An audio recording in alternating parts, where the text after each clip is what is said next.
Mana kata cerita teng Indonesia itu ingatan itu ono wali kata Sunan Ampel, yo ono wali kata Sunan Kalijogo. Semuanya nih wong bulet-bulet. Sampai akhirnya kudu gawe wayang, gawe gong. Nah kan masyhur itu Kalijogo saking ngene dakwah teng daerah Pajang, daerah mriki lah, mulai Pajang daerah mriki. Wis ragen opo dugi mriki. Sampai gawe wayang tengul wayang wong.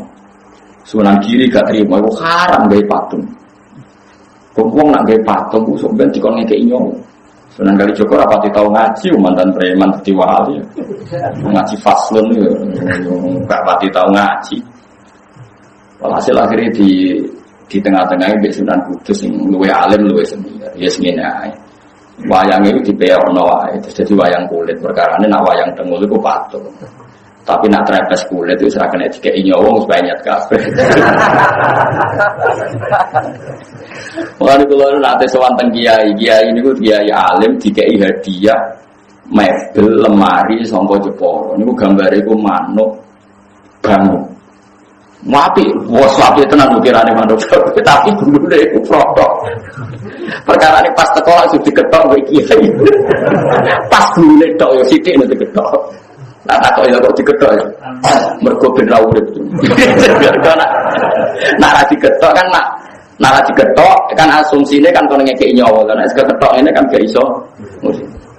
Lan kok sithik wis mati. Mergo ora dibuak kabeh ukirane elek. Paham nggih? Nah dibuak kabeh yo dene yo kepen di lemari larang. Dadi mau digraji ngangge graji besi lho sithik. Butuhe wis apa? Lah kok sithik, Mbak, wong sithik wis mati. Wah, curang ya. Ya kok wayang kulit itu es banyak. Banyak itu urip ta mati. Mati. Nak tengok lah isih. Wayang wong itu isih fisik. Jadi mulai dhisik ku ya so fikih ya setiap kali. Jadi mulane kula niku pinter ngakali fikih dhisik ya sono. Wali sono ya saged mereka ya sapa? Mereka ya sapa? Fikih. Ini macam iku wong. Jadi wong kudu iso ngaji. Mulane kula suwun sampeyan itu ya pinter ngaji. Hukum niku macam-macam. Sing penting barang maksiat tetap maksiat ila yaumil kiamat. Cuma ana wong proses nobatno umat Kanjeng Nabi dengan berbagai metode. Kowe ojo kecangkeman. Masyhur itu ada sahabat yang masih punya adat nyolong. Pamit Nabi ya Rasulullah sama wa Islam tapi jenengan ojo nglarang kula nyolong. Dari Nabi sementing salat sing sregep. Bareng Nabi wong iku mirip ada sahabat yang protes ya Rasulullah kenapa engkau enggak tegas menyarang dia nyolong, melarang dia nyolong. Dari Nabi dawe sayanha minal engkau anggar sering sholat tak suwe-suwe gak nyolong diri.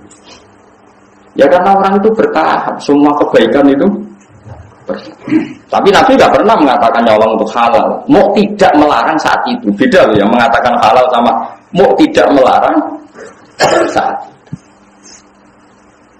Jadi beda. Ono wong Islam pamit Nabi boten zakat, Nabi dia mental. Ya sementing kowe Islam. Ketika Nabi diprotes, kenapa engkau tidak menyuruh dia zakat? Nanti kalau Islamnya sudah benar akan zakat sendiri. Jadi yang haram tetap haram ila yaumil kiamat. Cuma orang mendesak kowe kecangkeman muramuni. Paham ya? Lagi kadang sekarang tuh terlalu ekstrim, semua redaksi itu terlalu ekstrim.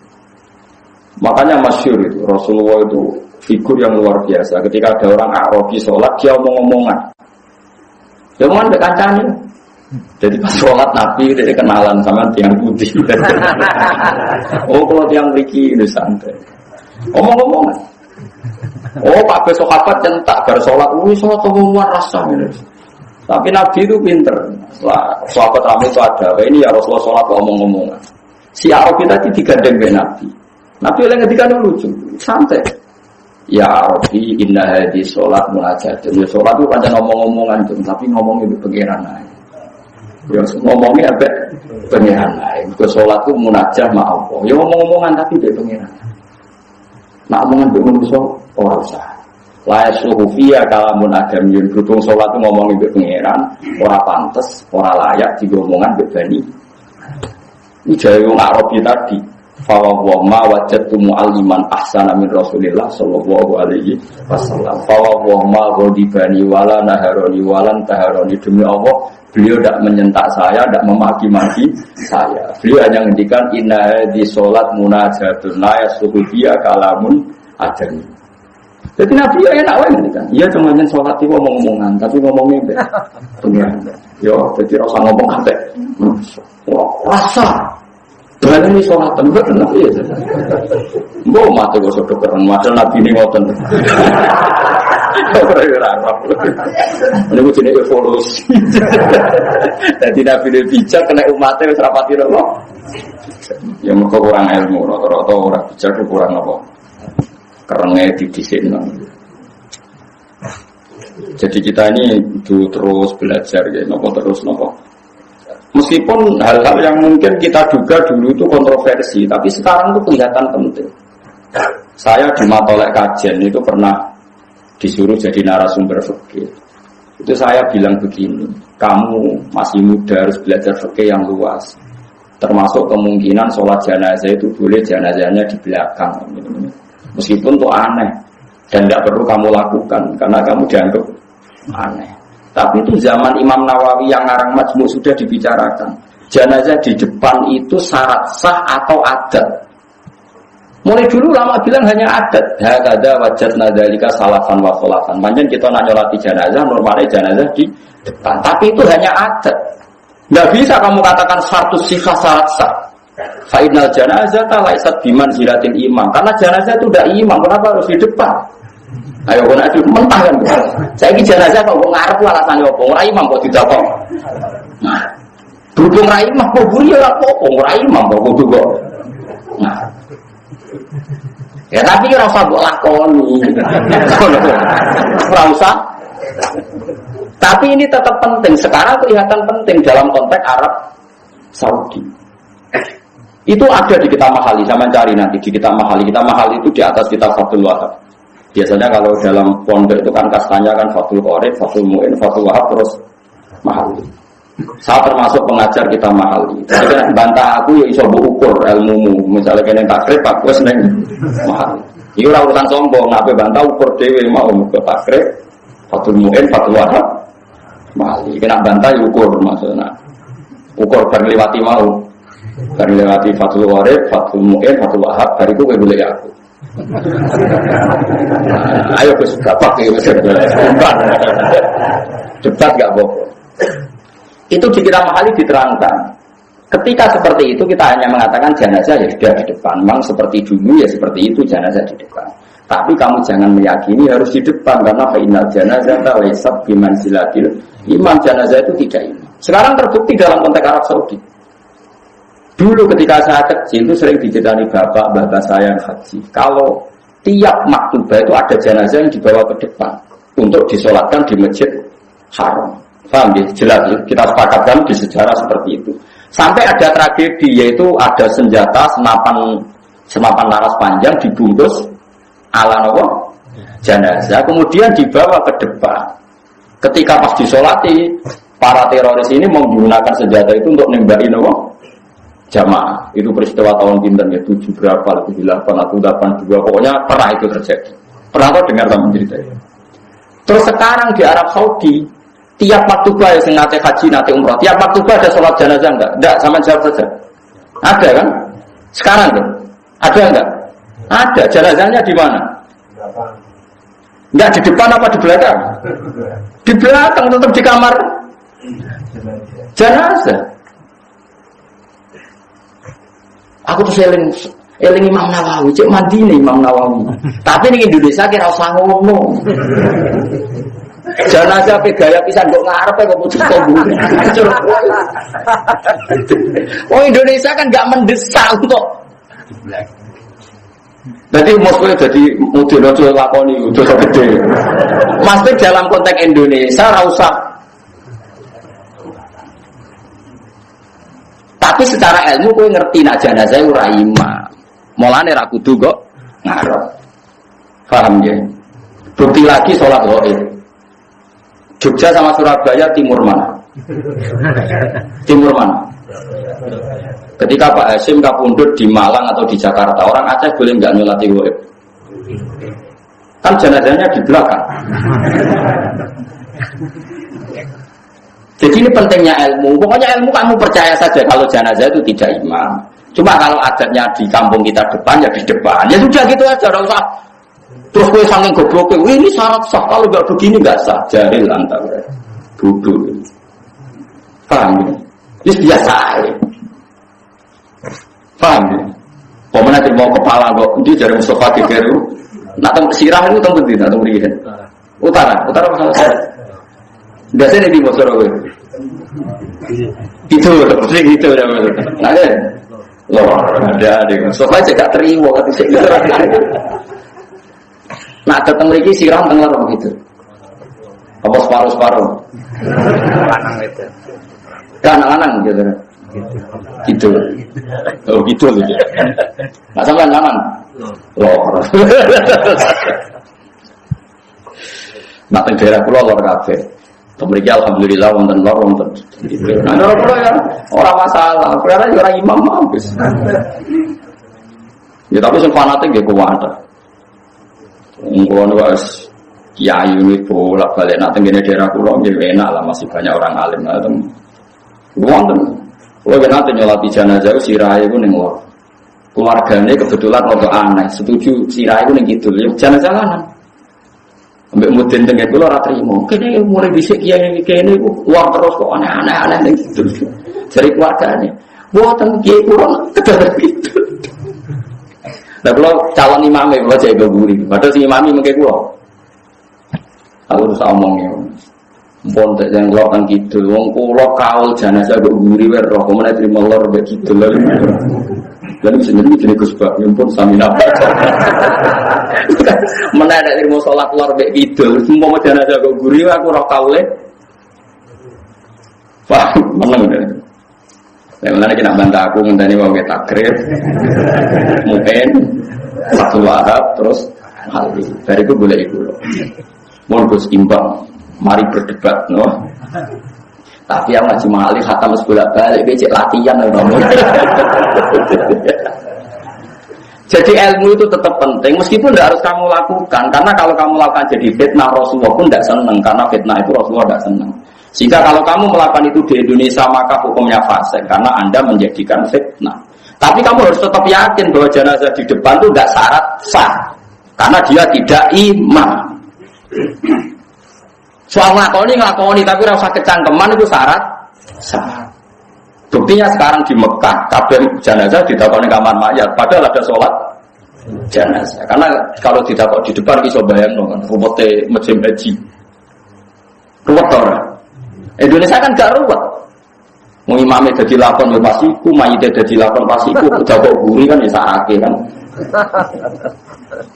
Jadi wong kudu mikir karena nanti kalau jadi fitnah haramnya itu bukan karena apa-apa karena ini jadi nopo. Cuma kamu secara ilmu tetap yakin kalau itu tidak syarat sah. Ya, kamu harus yakin secara ilmu tidak syarat sah. Dia gak imam. Oh berapa ada nyolati jenazah. Kadang ono sing fanatik nak wedok iku. Para kokong gitu kan. Nak lanang iku. Para sirah ya dekati napa jenenge? Ndak. Apa bunda?